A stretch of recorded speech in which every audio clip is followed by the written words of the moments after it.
All right, everyone, welcome to the second in our series on rational emotive behavior therapy featuring Dr. Debbie Joffe Ellis. I know a lot of you have actually been with us for the last couple of minutes listening to us chat, so we're really glad that you're here. Just want to give some introductory information before we turn the stage over to Dr. Joffe Ellis. I'm Andy Simon, and my partner and colleague in offering this program is Tom Mazzarelli. We were lucky enough to connect with Dr. Joffe Ellis and invite her to Seton Hall, and it's because of the funding from Seton Hall, a faculty development grant from Dr. Pastorini's office and the provost office, that this program is being funded and why we are not charging people to take part in it. So big thanks to the university for making this possible. Also, big thanks to the Teaching, Learning, and Technology Center for providing us with Burke and Mike, who are behind the scenes making everything that you see work. So a little bit of structure for our presentation tonight. After I do this introduction, I will turn the stage over to Dr. Joffe Ellis. While she's speaking, the chat column on the side of your screen will remain open. We will invite you, if you have questions, to type your questions into the chat. I will be taking them down, and I will probably have to select some because there will be a lot of questions, and will, at the end of the presentation, present the questions. Apologies ahead of time for the likelihood that I will not be able to get all of them, but we have multiple sessions and we hope to be able to present a whole range of questions before we're done with this series. Other thing I want you to know is that toward the end of the presentation tonight, a link will be available in the chat area. It will be called REBT Evaluation Form. You can click on the link, complete the form, and submit your form by clicking on the arrow on the last page. A CEU for 1.5 hours of attendance will be emailed to you in approximately 1 week. Okay, so you can just keep an eye out for that towards the end of tonight's session. So without any further delay, Dr. Joffe Ellis tonight will be talking about the tools and techniques of REBT. And for those of you who don't already know, Dr. Joffe Ellis is the leading expert in the world in rational emotive behavior therapy, continuing and building upon the work of her late husband, Albert Ellis, one of the most renowned psychologists in the history of the field. She currently teaches, there she's holding up a picture of him. She currently teaches at Columbia University and writes for several outlets, including Psychology Today. She lectures around the world, and we are very fortunate to have her here with us tonight. Without any further delay, Dr. Debbie Joffe Ellis. Thank you so much. It's truly such a great pleasure to be with you all, and I want to again thank Dr. Andy Simon and Dr. Tom Mazzarelli and Mike and Burke behind the scenes, Lucy and Dr. Pastorini and the Provost Office. I also thank you most sincerely for making what I share available to the people who are attending. Thank you. So everyone, how are you all? For those of you who live in the USA, it's quite a week. For those of you who don't live here, I suspect you know that there was a major election on the 3rd, and the results aren't in yet. And from what I gather, both from friends and colleagues, and also if I put the telly on, the television. I'm from Australia originally, and we abbreviate words, so television, telly. A lot of people expressing tremendous anxiety and other very unpleasant emotions. A lot of people are feeling a lot of tension. And so before I get talking about what I'm going to get talking about tonight, I really invite you to reflect on, what are you feeling right now? Like, if you can just tune in and identify the emotion. Excuse me. For those of you who were present last week, I named the various so-called negative emotions, not negative because they're bad in any way, but they're not pleasant, but some are healthy and others are unhealthy. And the healthy ones are concern and sadness and grief, if we lose someone we love. Healthy anger, kind of moral anger, if we receive or witness some unethical or immoral behavior or situation. And regret. But the unhealthy ones, the debilitating ones, include hopelessness, depression, despondency, anxiety, panic, extreme fear, rage, shame, and guilt. So one of the useful offerings of REBT is the way that it educates us about emotions and which are helpful, healthy, or unhealthy and debilitating. So what are you feeling? And if you identify that it is not one of the healthy emotions, if you are feeling, as many people say they are right now, stress and anxiety, some people are allowing themselves to feel enraged, some somewhat hopeless, then I want to remind you of one of the basic tenets of REBT, which I described last week. The fact that it's not circumstances that create our emotions, but what we tell ourselves about them that create whatever emotions that we experience. So it's very empowering to recognize that we have the power to choose to create our emotions, no matter what the situation. And so if any of you are feeling any of the unhealthy negative emotions, I invite you to consider, what might you be telling yourself? Because in all great probability, it's not something rational or healthy, frankly. And there might be a need for certainty, which is futile, which is self-torture. Because frankly, as far as I know, and let me know if you can prove me wrong, the only thing right now that seems pretty certain is that in all probability, we're going to die one day. Apart from that, yeah, things are highly probabilistic sometimes, or often, it depends what we're talking about. But nothing is absolutely certain. And so people who need to know, or who tell themselves, I can't stand waiting, I can't stand not knowing, are creating their own misery, a need to know, a need to have the person who you think should be the president as president, and not being able, you tell yourself, to stand the wondering and waiting. And so I invite you, as we enter tonight's session, to, isn't there a song that goes, take a good look at yourself, take a good look at it. No, and seriously, I mean, if you're smiling, that's good. And feel free to smile at my singing, because as a singer, I'm a really good psychologist. I hope, if you're not already in the habit of regularly checking into what you're feeling and whether it's healthy given the circumstance. And if it's not helpful, to ask yourself, what am I telling myself now that's creating this emotion? Because it's not the circumstance. So last week, I shared the basics.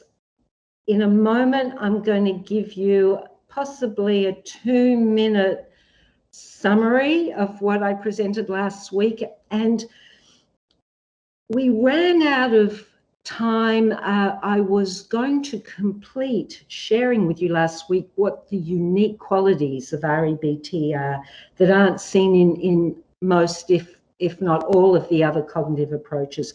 So I'm going to take a few minutes after lightning speed reminding you of the basics, and then get into the tools and techniques of REBT, which is our topic for today. And please, as Dr. Simon invited you to do, if anything isn't clear, if you have a question about anything I talk about or anything you think I might have an answer to, even if I haven't specifically mentioned it, please do participate in that way.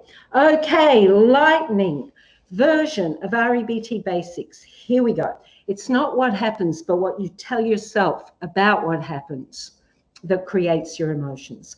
When you think in healthy, rational ways in response to a challenging or difficult situation, not getting what you want or something happening that you truly don't want. So when you think in healthy, rational ways, you create what's called, and I mentioned a few minutes ago, healthy negative emotions. They may not be happy, happy, pleasant, but they're appropriate, they're healthy, they're enriching, they can be motivating. When we think in irrational ways, we create the debilitating, unhealthy emotions that I mentioned a few minutes ago.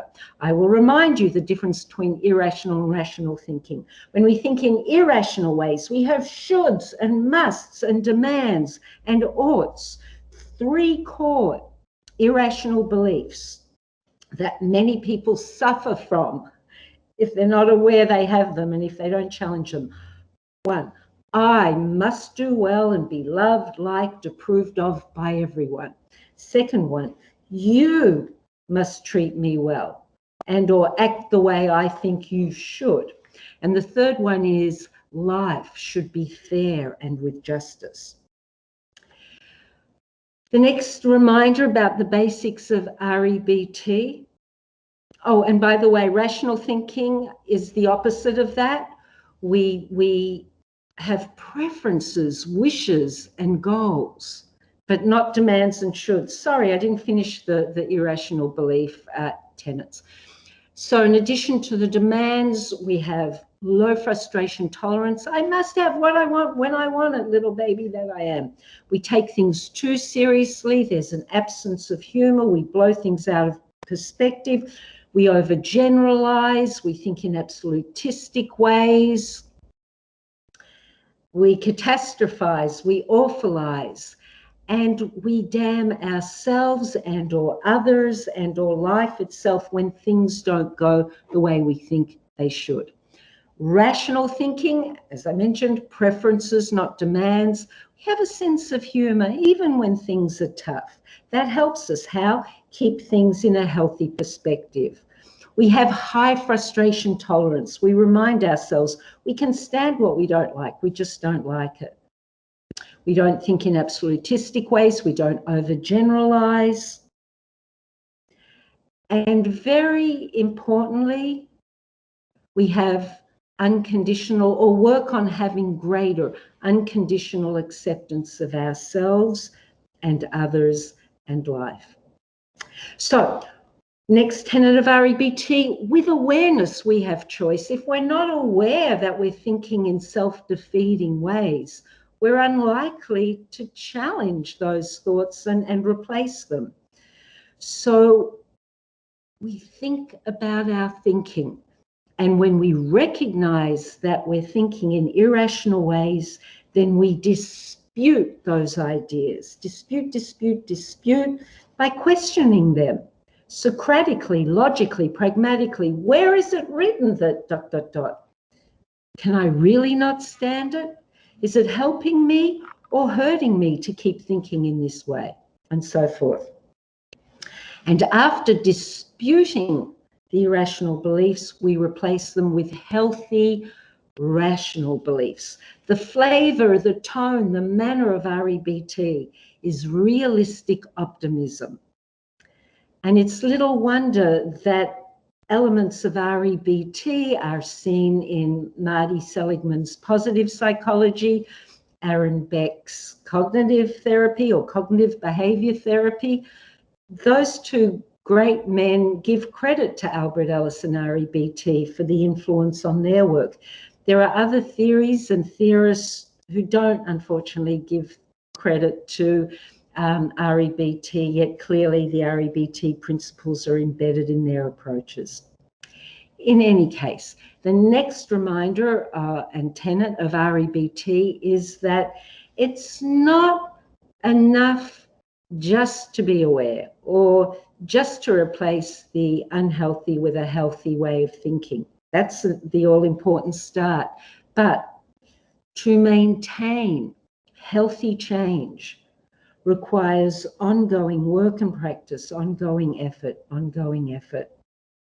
And that's why tonight's topic is such a beneficial one for those of you who either are therapists and want tools to share with clients, or simply individuals and want to know some tools and techniques that you can apply to yourself or loved ones. So we'll be looking at some of the activities or homework activities that we can do in order to create and maintain healthy change.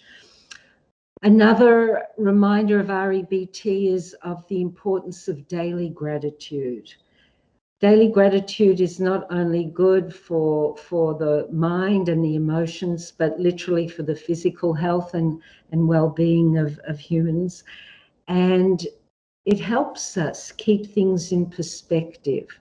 And if we can get into the habit of doing it every day, then it can be, for some of us, almost automatic that if a challenge confronts us, it's not difficult to keep things in perspective, not to keep our heads in the sand about what's going on and what shall I attempt to do about it, but also, well, I'm glad at least this isn't the case, or I'm so grateful that I have this, even though I just lost that.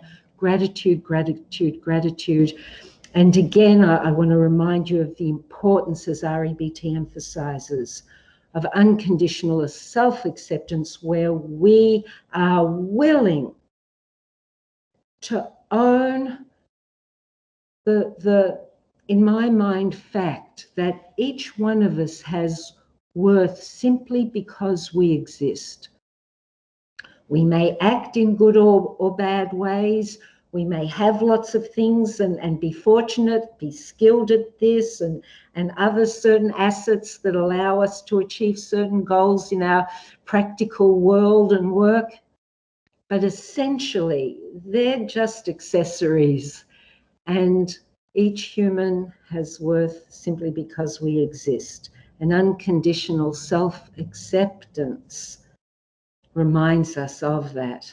And similarly, unconditional other acceptance, it doesn't mean we accept atrocious or cruel or brutal behavior from others. And REBT, being humanistic to the core, certainly encourages us to seek justice if and when we can, to do our bit, to have social interest, make the world a better place, help other people.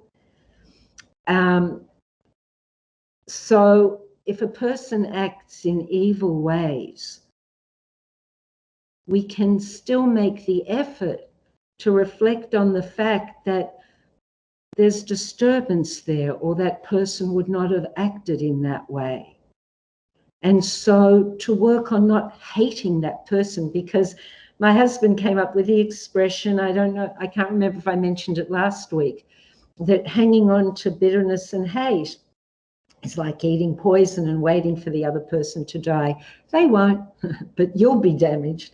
Now, so being willing to work on having unconditional other acceptance, and related to that somewhat gratitude that you may not have had the tendency to act in those ways. And if you did, unconditional self-acceptance. We're all fallible humans. And then finally, a reminder, unconditional life acceptance, even if when things are going on in the world that are difficult, cruel, unpleasant, not to keep our head in the sand again, do what we can if we can, but additionally, to remember to focus on what still is good. Okay, so that was a quick reminder of the basics of REBT, and now some of the elements that make REBT unique and aspects that are not seen so much in other cognitive approaches. And the first one is the history and development of REBT, which I described last week, and I'm not going to repeat now. But for those of you who didn't or couldn't attend last week, I think there's a recording available so you could catch up.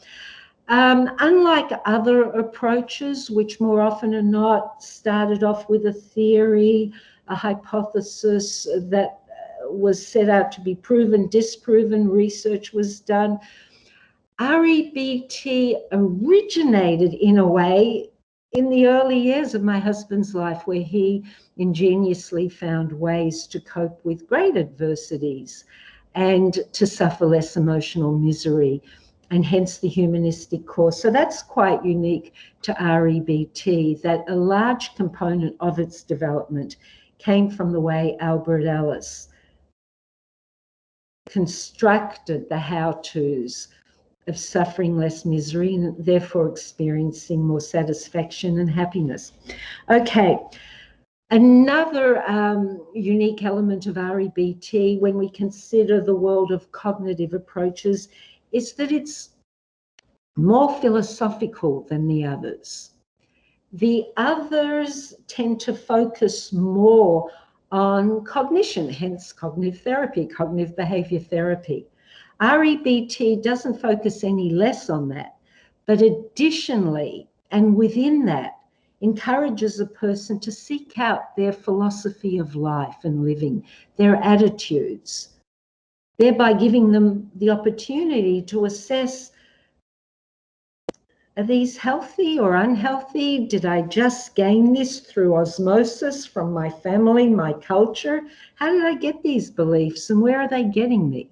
You know, to really think about our philosophy of life and to choose to enhance whatever positive philosophies of life that we hold, if we've self-reflected, and if we realize that the philosophies of life, our beliefs, our attitudes are not cynical, without cause, negative, to make the choice to change them. Not into sugary, sweet, you know, everything's for the best. I remind you the nature of REBT, what it encourages each one of us to develop is realistic optimism. And there are articles for those of you who are students, and I believe there are a good number of you, articles written by my late husband, Albert Ellis, and Aaron Beck, or Tim Beck, Dr. Beck, the father of cognitive behavior therapy, and a noted theorist and presenter in the cognitive behavior therapy world, Dr. Christine Podesky, lovely woman. So articles that the three of them wrote in 2003, 2005, naming the differences between cognitive behavior therapy and REBT, and they all agreed REBT is the most philosophical approach. Now, where they disagreed is Beck and Podesky asserted that CBT is more scientific, and Albert Ellis and this Ellis disagree with that, that it's as scientific as CBT, and frankly, a reminder, CBT really stands on the shoulders, and Aaron Beck acknowledged this, of REBT. Okay, what are other unique elements? The fact that in REBT, the elegant solution towards lessening or ending a person's emotional misery is sought. The elegant solution, what does that mean? Looking for the core cause, seeking the causation, not simply treating the symptom, not simply looking for short-term gratification or relief, but looking for the root cause, exposing it. REBT asserts, what is that? The shoulds, the musts, the oughts, and other irrational modes of thinking, and not simply replacing them, but disputing them, as I mentioned some minutes ago, zapping the life out of them through questioning. Where is the evidence for this? How does it follow that just because I wish something was a certain way that it should be, could be, or will be. You know, where is it getting me to think this way? Is it helping or hurting? And so one dilutes any potency till hopefully there is none in the former irrational beliefs. And then one creates and constructs rational beliefs to replace them. So related to what I've already mentioned, another unique element of REBT is its humanistic nature. And here in the United States, and this still happens, but since I think the 1950s or 60s, noted individuals have been named Humanists of the Year. And I wrote it down, 1979, Albert Ellis was the Humanist of the Year. And so that humanistic element that's so strong within a cognitive, scientific, evidence-based approach is pretty unique to REBT. Now, there's a third wave of cognitive approaches: acceptance commitment theory, DBT, dialectical behavior therapy, and others. And they may not overtly acknowledge REBT, but one can easily recognize the REBT elements in them. And certainly ACT, which came 2 or more decades after REBT first came on the scene, that certainly does have humanistic element within it as well. Okay. Then just a few more unique elements of REBT before we get into the tools and techniques. So the education about emotions that REBT gives us, and I may have mentioned this last week, that many approaches, psychotherapeutic approaches, seem to have one bundle of the positive emotions and one bundle of the negative emotions, with the implication that it's better not to have any negative emotions. And REBT doesn't agree with that. REBT certainly is all for not creating and doing all we can to prevent unhealthy negative emotions, which I described to you earlier. But REBT recognizes the enriching contribution of allowing ourselves, not to deny ourselves, not to get all stoic in a negative sense. By the way, as I mentioned last week, Stoic philosophy is very much, or was very much, an influence on Albert Ellis in his creation of REBT. So REBT encourages us to experience the healthy negative emotions when tragic events happen. It's enriching, it's healthy. Okay, what else?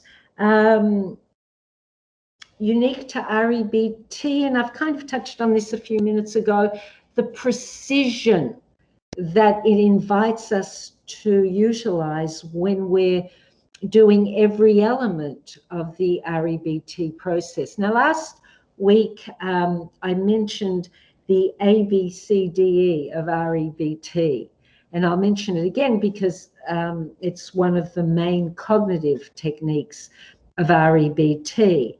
And to remind you, first comes A, the activating event. Then we clarify, now what's the unhealthy emotion, if any, that we want to change? If it's not unhealthy, there's probably no need to change it, but accept it. And then we can also identify any unhealthy behaviors that we might want to plan on changing as well. And we can do that in REBT by utilizing some of the behaviorist approaches or tools that I'm going to describe in a little while. And then we identify the irrational beliefs. So the more precise we can be in identifying each irrational belief, not lumping 3 into one sentence, but individual ones. And then precision in disputing each one of the irrational beliefs. And then coming up with a healthy, effective new philosophies or beliefs that we then repeat many times every day for at least 30 days and longer if helpful. In order, neuroplasticity. Research has shown that it takes at least 30 days for new neural pathways to be formed in the brain. So, Albert Ellis, in his brilliance, before that research existed, way back in the 1950s and onwards, he was saying, do this homework for at least 30 days to many of his clients. So, precision. I've already mentioned it may not be unique in a sense to REBT, I believe, I can't imagine any psychotherapeutic approach saying to have or practice daily gratitude is not a helpful thing to do. But REBT very much emphasizes the importance and benefit of it, as it does emphasize the importance and benefit of unconditional acceptance. REBT encourages, more than many other approaches, the use of humor. I'll be saying a little bit more about that shortly when I describe the tools and techniques. I believe it's the most holistic of all the psychotherapeutic approaches that I know of, reminding us of the inseparable interplay of our thinking, our emotions, and our behavior, and the impact on our physical health of creating unhealthy versus healthy ones. And finally, though, again, I don't want to assert that it's unique to REBT, but many of the other cognitive approaches may be less, multimodal. And REBT certainly encourages us, page over there, encourages us to be comfortable bringing in techniques that may not be classically REBT, but that might be helpful tools to help a client. Similarly, some of you who are therapists watching this may practice predominantly Adlerian psychotherapy or some other school of psychotherapy. And you love it and you resonate with it, and that's great. But hopefully, if I present a tool and technique tonight that seems useful, you would be willing to integrate it and add it to your tool of existing offerings for the betterment of your clients. And so similarly, REBT or the effective REBT therapist will do that. The main focus is on the basics of REBT. I do want to make that very clear. That remains the main focus, the main come back to. However, to facilitate that, in fact, I'm working with someone right now and we're adding some artwork homework where the person is invited, for various reasons which I won't go into now, to express in a non-verbal way,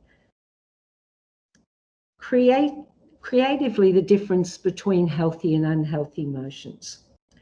REBT doesn't, as part of its regular toolkit, look at dreams. The therapist doesn't initiate inquiry about a client's dreams, as might be the case in Adlerian psychotherapy or psychoanalysis. However, if a client brings up a dream or a recurring dream or a disturbing dream, the effective REBT therapist won't ignore that and will use it, bringing it back to REBT principles. For example, if a client would come in and say, I had this dream and this terrifying thing happened and I woke up and my heart was racing, and I might ask them, and what was the emotion in the dream? Oh, anxiety.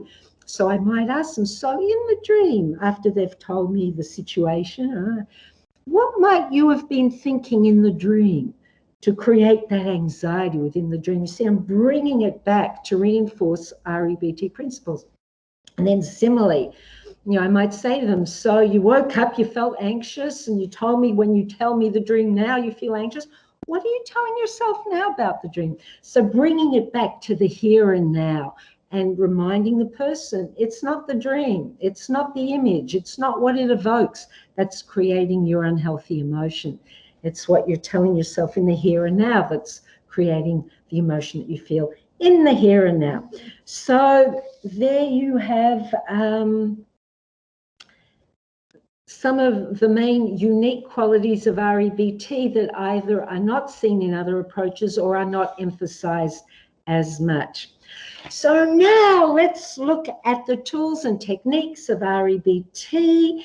It's not to imply that it's beneficial or even recommended that a person do each and every one of them, but the choice is made according to what the issues are, what the emotions are that are being targeted to be changed from unhealthy into healthy. And it's really helpful to have a wide variety of tools and techniques to use either in self-help or to share with loved ones or therapists to give to clients. So there are three main categories of tools and techniques in REBT: cognitive, behavioral, and emotive.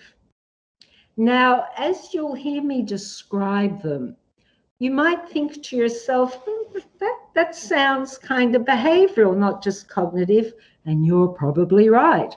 You might think that's emotive, but it's also cognitive and behavioral, and you're probably right. So there definitely is kind of an interplay in some of them.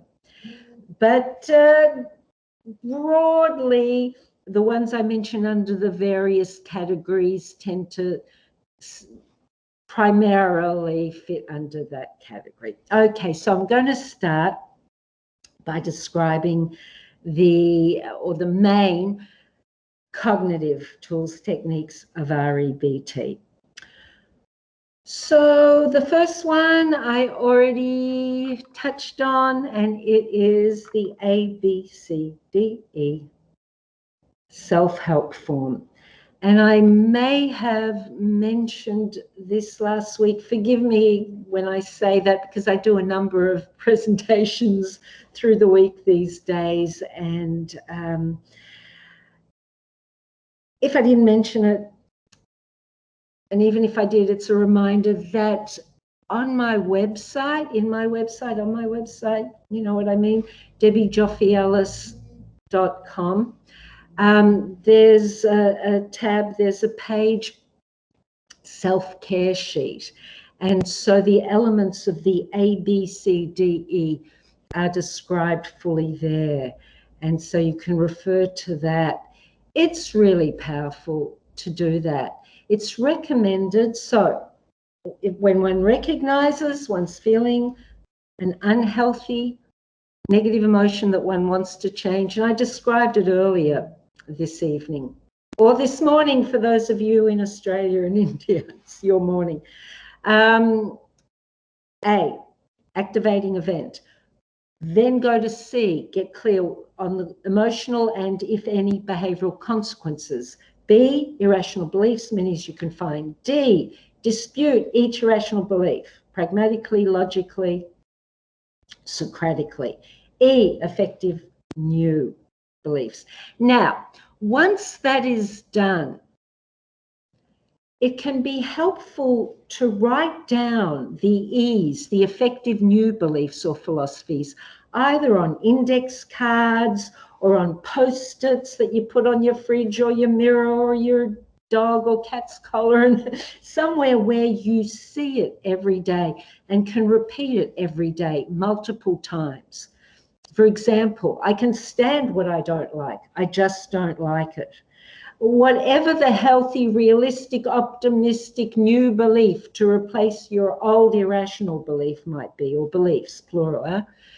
And it's important, as I mentioned some minutes ago, at least 30 days, repetition, both of the ABCDE form and of reading your effective new beliefs that you want to, how can I put it, elective brainwashing.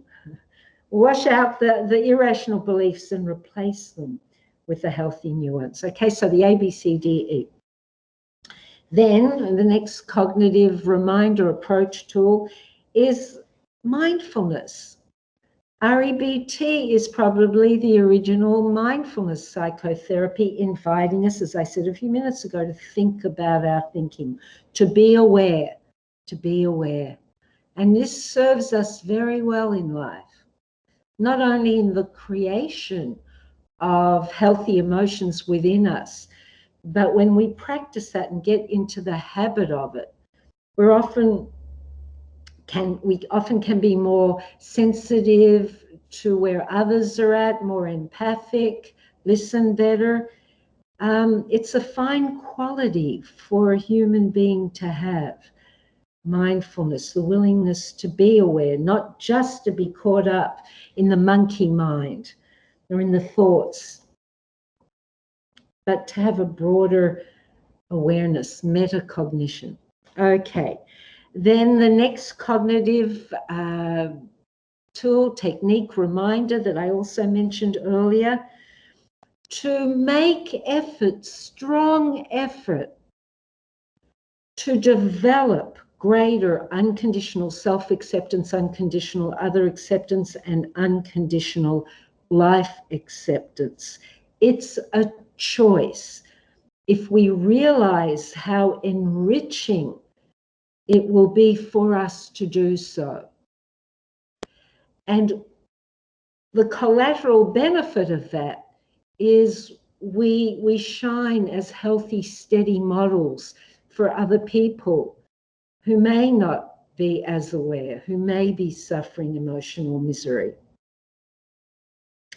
So to actively work on greater unconditional acceptance. Then the next cognitive technique, recommendation, is to teach other people the elements of REBT, to share with other people the elements of REBT and unconditional acceptance and so forth. Now, if you're not a teacher or not a therapist, this equally applies to you. You know, it can be a reassuring word to a friend who's having a really tough time. I'm not talking about giving them a lecture, but sharing wisdom, the REBT wisdom. At some point, you might want to tell them the roots of what you're sharing with them. You know, change your attitude. You're creating your own misery. This is how you could think about it differently. And at some point, you can recommend certain books, REBT and others, yeah. But in your day-to-day life, those of you who aren't teachers or therapists or in the medical field or counselors or social workers, those of you in other fields, simply sharing the wisdom of REBT and the wisdom of anything with others not only helps them, but it's a cognitive technique for us. It reinforces that wisdom and knowledge within our brains and hearts and guts and energy. Then another cognitive technique in REBT is to identify and look out for secondary symptoms. By the way, for those of you who are therapists or students of psychology and or counseling, some of these techniques will sound very familiar if you've already studied cognitive behavior therapy or behavior therapy. Do you know why by now? If not, then no CE points for you. I'm just kidding. The reason is that REBT greatly influenced the creators of those, well, of CBT. Actually, behavior therapy developed in a way concurrently with REBT. But CBT and CT very much influenced by REBT. So anyway, secondary symptoms. What's a secondary symptom? It's an emotion about an emotion. It's feeling anxiety about feeling anxiety, depression about feeling depression, anger about feeling anger, guilt and shame about feeling guilt and shame. You know, one often, as a therapist, a number, not all, of my clients exhibit that if we've been working on something and they have an unhealthy emotion, they're making effort on changing, and homework's been given, and let's say they either didn't do it, you know, they come back to the next session, I'll often ask, so how did you go with that homework? How did you go with your ABCDEs? That might have been the homework. And if they didn't do it, or they thought they didn't do it well, and the primary emotion they wanted to change, let's say, was anxiety, then they might feel anxious, not only that they didn't do the homework, but that they're still feeling anxious. And they might be telling themselves stuff like, oh, I'll never be able to overcome it. See, I couldn't even do the homework, or I couldn't do it properly, and I'll always be anxious. And so we look out for the secondary emotions and work on alleviating those first, getting rid of those first, before we go back to attending to the primary unhealthy emotion that we want to change. And how do we dilute, decrease, get rid of the secondary emotion? First of all, by normalizing it. It's not unusual for it to take a while for us to overcome some of our unhealthy negative emotions. You know, so you normalize it. Unconditional self-acceptance, or, you know, one will encourage a client who's suffering from a secondary unhealthy emotion to have unconditional self-acceptance, even though they may not have completed the task, or they're still experiencing an unhealthy emotion, or compassion. So normalize compassion, model unconditional other acceptance to them so they can practice greater unconditional self-acceptance. And often that does the trick for many fairly quickly. And then you can get back to attending to the primary unhealthy emotion that you want to reduce and eliminate. Okay, the next cognitive is doing a cost-benefit ratio. What's the cost of my maintaining these demands, these beliefs? What are the benefits of them? Can I gain the benefits by preferring instead of demanding? And so on. So one does a cost-benefit ratio. Is this helping me, or is it hurting me? Is related to that question. Then distraction methods. You might remember, those of you who heard me talk last week, that when Al was a little boy in hospital, and he was really sad because his family hardly ever visited him, and he felt lonely, and other kids in the hospital had people visit, he made a choice. Little boy, brilliant boy, choice. He didn't want to feel so sad. So he found things to do to distract him from the sad reality that he wasn't being visited much or at all by his family. And as I said last week, that became a part of REBT. So distraction methods are not elegant. Remember what elegant is? Finding the core cause of the unhealthy emotion, identifying the irrational beliefs that create the unhealthy emotion. So a distraction method doesn't do it. It's an inelegant solution. But in some situations, it's a good idea to do that. It's probably the best choice in some situations, particularly for people who are struggling with anger issues and may make themselves enraged, and may have the goal of not doing so, and they might find that they've created rage about something, and gosh, if you recommend to them while they're enraged, well, what are you telling yourself? I wouldn't recommend that.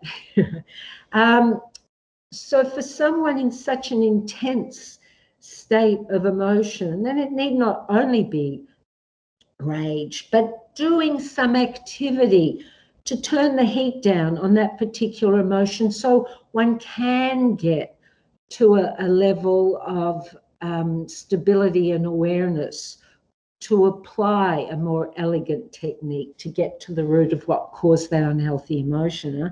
So distraction methods: read a book, see a movie, do some yoga, meditate, work out, run for the hit, run, go running or walking, or spend time in nature, put music on, whatever that distracts you for a while, short term, from whatever the catalyzing event may have been, or what you're telling yourself, what the person is telling themselves. But then when there's steadiness, to go back to applying an elegant tool or technique is recommended.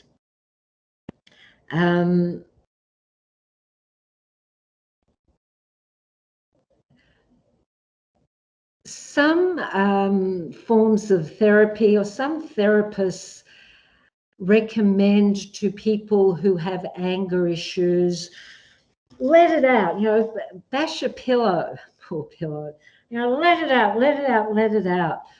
And that certainly can utilize energy and let off some steam, so to speak. But REBT doesn't so much recommend that, because it usually doesn't do anything to lessen a tendency to think in demanding ways that creates the anger. And in fact, it can add to, it can kind of accelerate or magnify the irrational beliefs. So in most cases, you'll rarely hear me say all when it comes to talking about REBT tools. Why is that? Because REBT is non-absolutistic. So in most cases, that kind of technique is not so much recommended for anger in REBT. Okay, moving on to the next cognitive technique or tool or aid is modeling methods. Modeling meaning either thinking of someone that you either know in your personal life, or a famous person that you know of who's achieved what your therapeutic goal or what your life-enhancing goal might be. For example, the Dalai Lama, Mother Teresa, for some, Albert Ellis. For others, it might be religious figures in your faith. For Christians, Jesus Christ. For Muslims, Muhammad. For Jews, the Moses, Abraham, or the prophets in Judaism, and so forth. So thinking of humans who have achieved things that you are striving to achieve emotionally and behaviorally and cognitively, it's proof that it's doable. Viktor Frankl, who is founder of the therapeutic approach known as logotherapy. He was a psychiatrist in Europe, and he was in a concentration camp for a number of years. And that's pretty hellish. That's pretty challenging. And yet, you can read in his book, Meaning of Life, he actively looked for ways to have experienced some meaning in his day, if not pleasure, but something touching, meaningful, positive, enriching. So he would look through cracks in the wall at the sky. He would look at ants on the concrete ground, So thinking of people who are modeling that which we aspire to. And under the category of modeling, we can kind of fake it till we make it if we're not fully there yet, kind of behave in a way that might model for other people a healthy attitude or behavior. So that's modeling. And acknowledgement to Albert Bandura, who wrote about that first, and Al. Remember, when I say Al, I mean Albert Ellis. I'm pointing there because that's his photo. Yes, gave credit to Bandura for modeling. Okay, next, still under cognitive, bibliography, videography. So reading books, watching videos, movies, TED Talks, nourishment for the brain. Whether it's REBT or any other school or philosophy or offering that contains rational, compassionate wisdom, can be entertaining. Music is great as well, comedy, but as a cognitive approach, that gives a message that reinforces effective new beliefs that you want to make your automatic go-tos. And for those of you who are therapists or who plan to be therapists, it serves us well to be aware of new books, new publications, new movies that might focus on a theme that a client might be working on. So that can be helpful. Then just a couple more. I've touched on them already. Focusing, choosing. It's a choice to focus on what is good and positive. Not lying to yourself, not being Pollyanna-ish, but actively looking for what is good and positive on easier days and on your most challenging days. It's doable, it's a choice.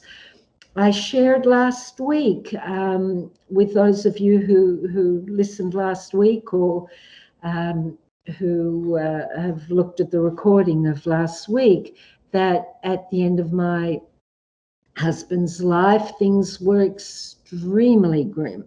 He was not getting his health back. It was clear that he was not going to recover. And it was clear that, having lost any position or power in his own institute, that there wasn't going to be justice in his lifetime. So those were the realistic facts. And he was in pain, a lot. And yet every day he and I focused on what still was good. And we cherished the fact that we were together. It's a choice, focusing on what is good every day. And related to that is gratitude. I recommend to many of my clients to get a journal, a book, just for the purpose of gratitude, your gratitude journal, and every day to write in it. So they're the main cognitive tools and techniques. And now I'm going to go into the emotive and behavioral. There aren't as many of those, so we're doing fine time-wise. I think by 10 after 7, at the very latest quarter after, but I think by 10 after, it'll be question time. Great, thank you. Thank you, Andy. So it's 7 now, Debbie. So you're fine. Thank you so much. So now the emotive tools and techniques. The first one is rational emotive imagery. And I often, not always, I often use that when I do a demonstration, which I often do in presentations and workshops. Won't be doing one tonight, obviously. So with that, let's say there's a situation that's very troublesome for a client and they experience, let's say, great anxiety. So with rational emotive imagery, you invite the person close and say to them, close your eyes.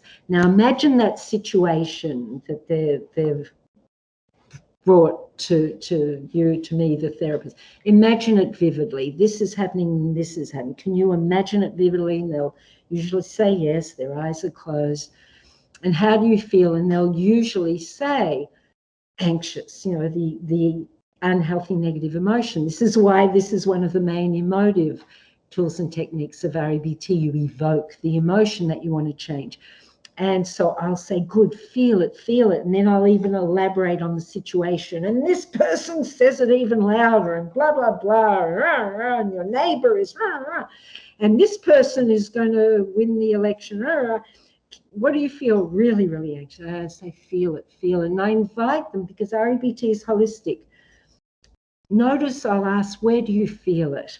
When they might be clenching their jaw or feel it in their shoulders or in their chest. So be aware, I'll ask, I'll recommend where you feel it. Okay, do you feel it? Do you feel it? Yeah. And then I say to them, okay, now what I want you to do is turn down the volume of that emotion, lessen it, or if you can, get rid of it. I don't tell them how to. Now, at the time, by the time I do rational emotive imagery with someone, they've either, whether I'm demonstrating in a workshop, heard my lecture about it, or as a client, they've been doing therapy with me for a while. So they already know the principle of REBT, that by changing your thinking, you change your emotion, right? You wouldn't do this with someone, a client coming to you the first time who knows nothing about REBT. Okay, so then I say, without telling them how, now what I want you to do is lessen or get rid of that emotion. And when you do, open your eyes. I'll look at my watch. It rarely takes more than 60 seconds before they open their eyes. And I'll say, wow, what are you feeling now? And sometimes they'll say, much less anxious. They might say a little concerned. They might say absolutely calm. They often say relieved. And I say, wow, how did you do that? Because you did it. I remind them of their power, because I didn't lead them on. I didn't tell them how to. I mean, you changed your anxiety into calm in less than 60 seconds. Amazing. I give them credit. I encourage them. How did you do it? And they might say, well, I told myself a healthy belief. Or sometimes they, to get perspective, they imagined a humorous version of the scenario. Whatever they did, it worked for them. And so I'm like, great, you did it. And then I'll encourage them to do that on their own as homework for the next 30 days. Close your eyes, imagine the worst, feel, and then change that emotion.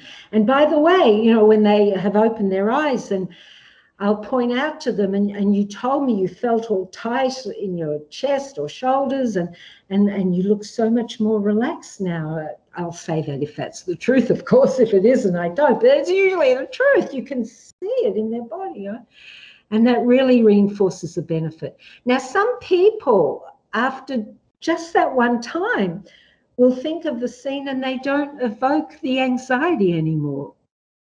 But I still invite them to think of the scene and just experience what they're experiencing. If it's the healthy new emotion, then to acknowledge that, and the fact that they utilize the power they have to change and create their emotions. Okay, the next one is shame attacking. Shame attacking exercises. They're very helpful for people who need approval for others, who must have everyone like them or think they're great, who must never feel ashamed or embarrassed. No? Very good for people who experience shyness or social phobia. And so with a shame attacking exercise, one does some behavior when there are people around that is safe, that won't get you imprisoned, but that draws attention to yourself. Something weird, wearing a weird hat. These days it might be a funny mask, 2 different shoes, socks, whatever, singing a song on the subway, something that attracts attention to yourself, that has people look at you. And the goal is, while they look at you, you tell yourself, so they think I'm strange, so what? So what? Like, really, so what? And with repetition, one gets to believe and understand that their opinion of me is all about their opinion and their judgment, and says nothing about my worth, nothing. That can take some time for some people. It depends. I've shared before, I don't think I did last time. If I did, let me know, somebody. But one of the shame attacking exercises that an attendee did at a workshop that Al and I gave was during lunchtime, where we told all the attendees over lunch, go out, do a shame attacking exercise. If you die, we'll give you a nice funeral. That was my husband's sense of humor. And come back and tell us what happened if you don't die from it. That was my husband's sense of humor. I'm blaming him. I think it's sort of funny. Anyway, perspective, humor. So one guy, the Institute was in a really rich part of New York City, near Park Avenue, for those of you who know New York City. So he had a banana that he brought for lunch. He tied string around it and he walked down Park Avenue, dragging the banana behind him. So you don't really get arrested for things like that, but people sure were looking at him like, and he's, so what, so what? So they think I'm weird. So what, so what? I don't need their approval. I don't need their approval. Anyway, one woman even said to him, what are you doing? And he said, well, can't you see I'm taking my banana for a walk? And she's like, and he came back to the workshop and he was ecstatic. He was in bliss. It was like he was enlightened. He realized that when people don't accept other people, when people didn't accept him, it didn't mean a thing about his worth. It was all about their judgment and their rigid thinking. So shame attacking exercise. Excuse me, I'm going to blow my nose. Okay, then the next emotive is using and repeating strong coping statements and using and repeating strong, loud vocal dispute and recording them, the ones you come up with when you do your ABCDEs. I can stand what I don't like. I just don't like it. Or where is it written? And make strong recordings or speak it out loud every day for 30 days. And that can evoke the emotion and allow one to replace any unhealthy inhibiting emotions with healthy ones. And then the final example of emotive, and there are just a few behavioral and then questions. Role play, this is usually best done in a group setting or workshop where, let's say in therapy, my client suffers from anxiety and I'm the therapist, and we'll do a reverse role play and I'll enact them and I'll tell them, and that gives them an opportunity to take on the role of REBT wise person and answer my irrational beliefs. And while they're doing it, they're hearing it in their own head, and that it reinforces REBT principles for them. Okay, moving on now to behavioral. Risk-taking and in vivo desensitization. So pushing oneself to do uncomfortably what one wants to get comfortable at. Repetition, repetition, exposing oneself to what one is afraid of. That's not dangerous, of course, with the goal of losing one's fear. I mentioned last week, my husband did that about his fear of talking to women. He pushed himself to talk to 100 women over the month of August when he was a young man and very, very shy. Made one date, she didn't show up, but he overcame his fear because he saw nothing terrible happen. So healthy risk-taking, in vivo desensitization, gradual exposure. Then reinforcements, that if you, let's say, have the homework of ABCDE, to help you stick to that for 30 days, think of something that you love that you do every day. Listen to music, eat a piece of chocolate. So using that as a reinforcement, you don't have your chocolate or music till after you've done the homework. Similarly, negative reinforcements, that if you've had a homework and for the next 30 days, do your ABC. If one hasn't done it by 11:30 p.m., let's say, you talk about it with your therapist, or your therapist would discuss this with the client, then find a negative reinforcement, nothing dangerous, but I don't know, send $100 to a political party that you don't agree with, or burn $100. Or that would be, the thought of it often encourages people to do their homework. Skill training, so that's inelegant but still helpful. Again, social phobia, shyness. Do a course on public speaking. Assertiveness training. Inelegance, not getting to the root cause, but helpful in addition to elegant techniques. Relapse prevention, that's mainly used for unhealthy behavioral consequences. Let's say anxiety is the unhealthy emotional consequence, and someone also has the unhealthy behavioral consequence of binge eating when they're anxious. So relapse prevention would be get rid of all the unhealthy food, replace it with healthy food, and just think ahead, relapse prevention. And finally, use of humor to keep things in perspective. And my husband wrote hundreds of lyrics to popular tunes of the day, of his day, and we often would sing them in workshops. And I think it might be in our fifth and final session of this series, I'll be showing a video, or a brief video with my rare footage with my husband, and you'll see at a conference there were thousands of people all singing one of his rational humorous songs. So they have humorous lyrics that give us the opportunity to laugh at our fallibility, to not take ourselves too seriously. And as a shame attacking exercise, while I acknowledge that I'm not a skillful is the wrong word. I don't know that I'm a great singer. I probably could not have a profession as a singer. I'm going to do a shame attacking exercise and sing you one of my husband's rational humorous songs, and then questions. And this is one, you'll see little snippets in the video in a few weeks. Thousands of people sing it. So it's to the tune of Glory, Glory, Hallelujah. Expect me to be off tune. Mine eyes have seen the glory of relationships that glow and then falter by the wayside as love passions come and go. Oh, I've heard of great romances where there is no slightest low, but I am skeptical. Bum, bum. Glory, glory, hallelujah. Youch. People love you till they screw ya.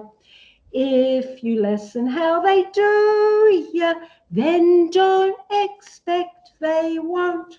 Glory, glory, hallelujah. People cheer you, then poo-poo ya. If you soften how they screw ya, then don't expect they won't. Bum, bum.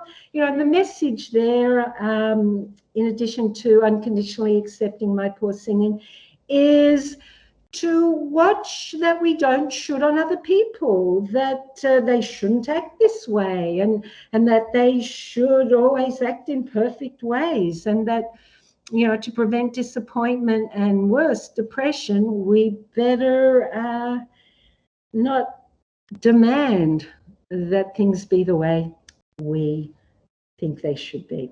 Okay, I hope I didn't burst any eardrums. Question time. We're back. Thank you so much for that, Debbie. So we do have a couple of questions. Here's one that you gave a great example of how dream analysis can be steered back to REBT by questioning how the dream made someone feel. Do you have another therapeutic technique that you like pairing with REBT?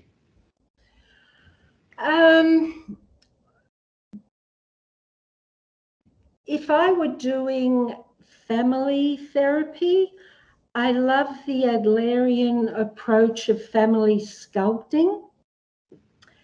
And that's, so, you know, if a family comes for therapy, there are some issues going on. And each individual, if it's mother, father, child, might be just one child or one parent, whatever it is, Each might have their particular issue to work on. Of course, you're working on dynamics.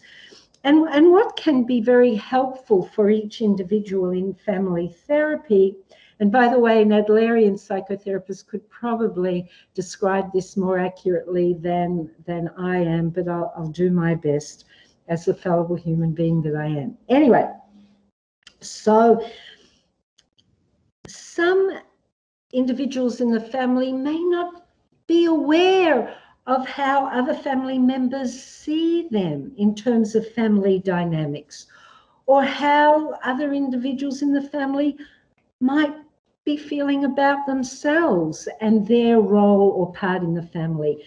And so in family sculpting, let's say I'm inviting the 10-year-old child to be the sculptor, and I, the therapist, take on the role of them, the child.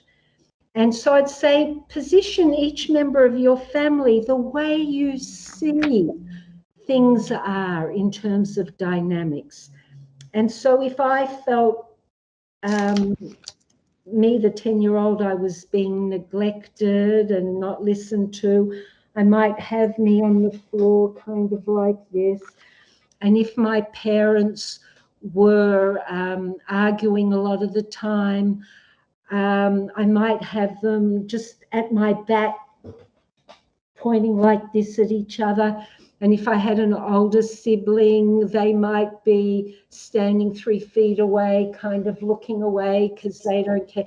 So that can be very powerful. And, you know, some individuals say, wow, I didn't realize you felt that way. Or no, I'm not that way. So anyway, for family therapy, that's a non-traditional REBT approach. I did mention using art sometimes to help a person, particularly one for whom psychotherapeutic lingo is new or whatever, and you know, using my observation and intuition, giving them an opportunity to get more comfortable distinguishing between healthy and unhealthy emotions by putting color to paper, making an image. It doesn't have to be realistic, obviously, whatever is represented. And more often than not, you know, clients who I've used this with, and it's not the majority, by the way. For the majority of people I work with, the REBT alone is sufficient. But, you know, I'm answering your question, and of course, happy to bring in these other techniques for the good of any client. So more often than not, if such a client that I'm using art with, blue or gray or black for depression and fear, red for anger and fury. And so anyway, that's my answer. Thanks, Debbie. We have a couple more. Plenty of people are wanting to hear what you have to say. Here's another one. If you have any familiarity with neuro-linguistic programming, could you comment on how it relates or differs from REBT? Gosh, you know, years ago, I read a lot of Bandler and Grinder. I do know that they admired and used elements of REBT, and probably attended some of Al's lectures or sessions. So I'm sorry, I don't remember in enough detail to give you a precise answer, other than if you're familiar with it and some of what I've described sounds familiar, then it's not surprising.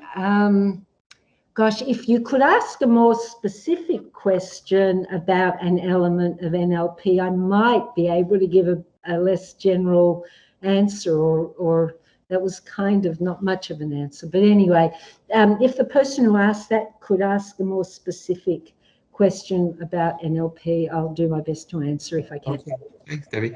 Here's another question. Could you give us a description of what role playing might look like in REBT? I thought I did, but I'm happy to do it again.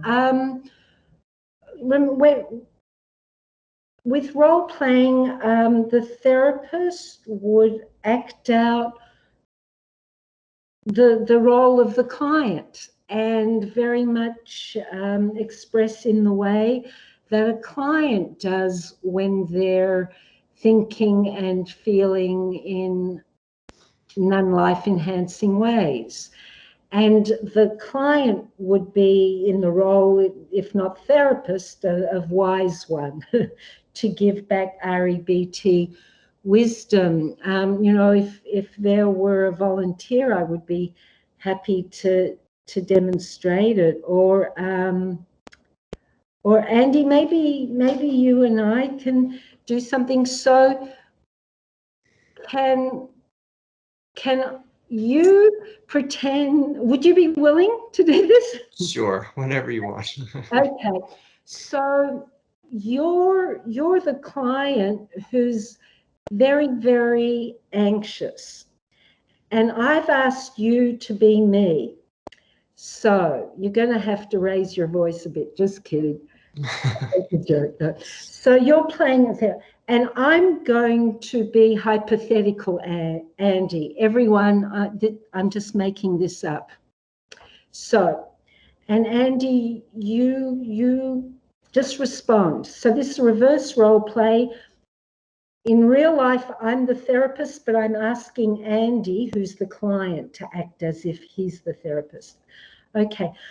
Dr. Andy, I'm so anxious. I don't know what's going to happen. I don't know when this COVID is going to be over. And I'm so anxious.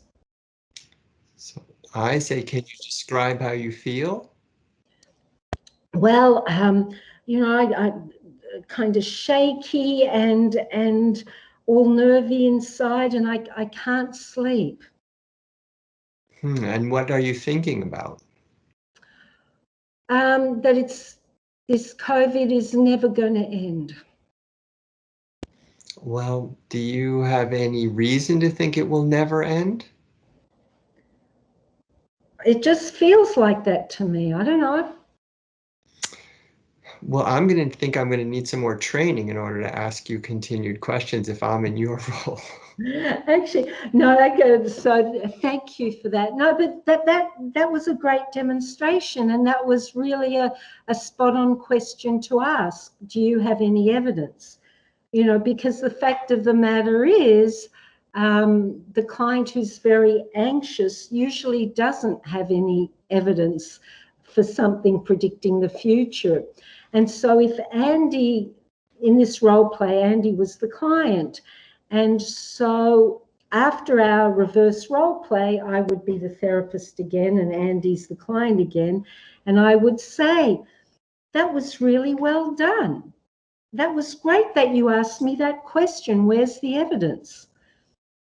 Now, how did you feel when you asked me that? And so the client might say, yeah, I felt good. It made me realize that I'm not thinking things through. Mm-hmm. So I hope that's a good enough example of reverse role play. Actually, Debbie, people are sending thank yous and just really appreciating this. We have time for one final question, and that is, would you please, in just a few minutes, briefly comment on our ABT in dealing with COVID? With pleasure, yeah. And anyone who's interested, please go to my website, and under the page of articles, and I've got my Psychology Today pieces that I've written, and the most recent one it answers exactly your question, person who asked the question, and it's called The Catastrophizing Cure.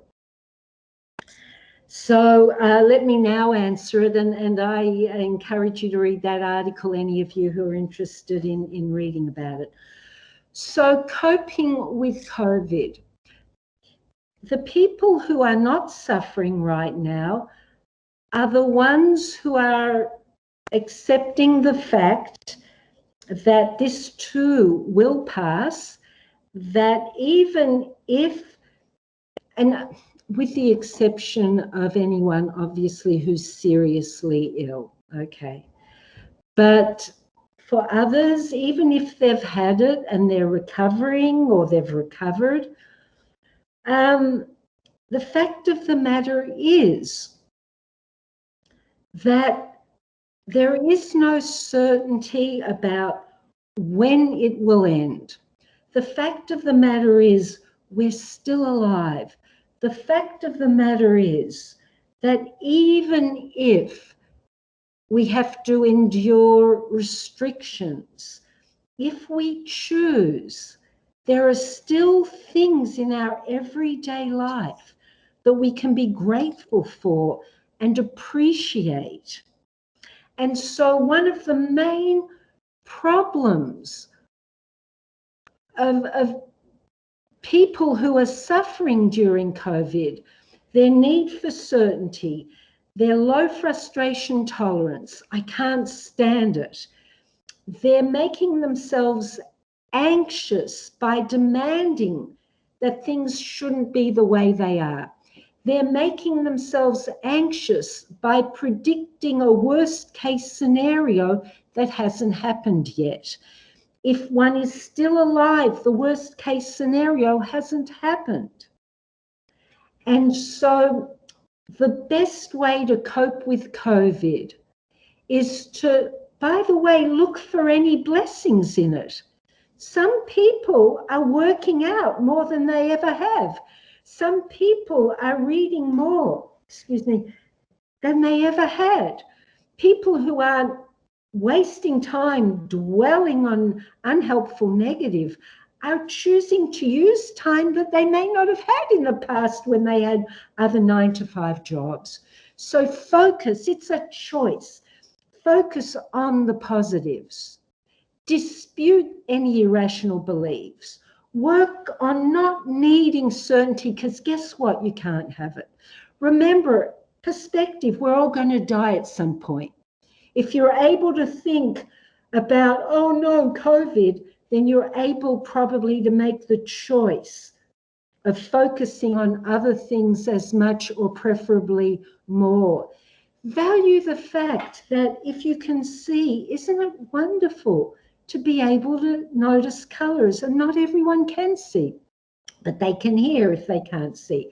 Some people can't hear. Many can hear music, the gift of music. Wouldn't life be a little less pleasurable for many without music? Those of us who can move, who can dance in our apartments, whatever, do things, go for walks. We have a choice. So in conclusion, as we have 2 or 3 minutes left, choose to focus on what's still good. Choose to remember we don't know the future one way or another, but we do know what's happening in the here and now. So use our here and now moments to be grateful and to enrich our lives somehow. Enjoy the flavor of food and be grateful for this human life that's not going to last forever. And where there's life, there's always hope, I believe, unless one is in pain all the time, that things can and will get better. And read the article, read what I wrote in Psychology Today. Great. Thank you for this answer, Debbie, and for this entire session. We could go a lot longer with the questions being posted. You're getting many thank yous, but because of our time commitment, we're going to stop for tonight. I want to remind everybody of 2 things. One is look in the chat column for those who are looking for the forms for the CEU credits. You can access it there. And please join us for the rest of our series. The next one will be Tuesday, November 17th, the same time, 6 to 7:30, when Dr. Joffe Ellis will be talking about transforming and healing anxiety, depression, suicidal ideation, and other debilitating emotions. We look forward to it. Thanks for your engagement tonight, and we will see you soon. Bye-bye.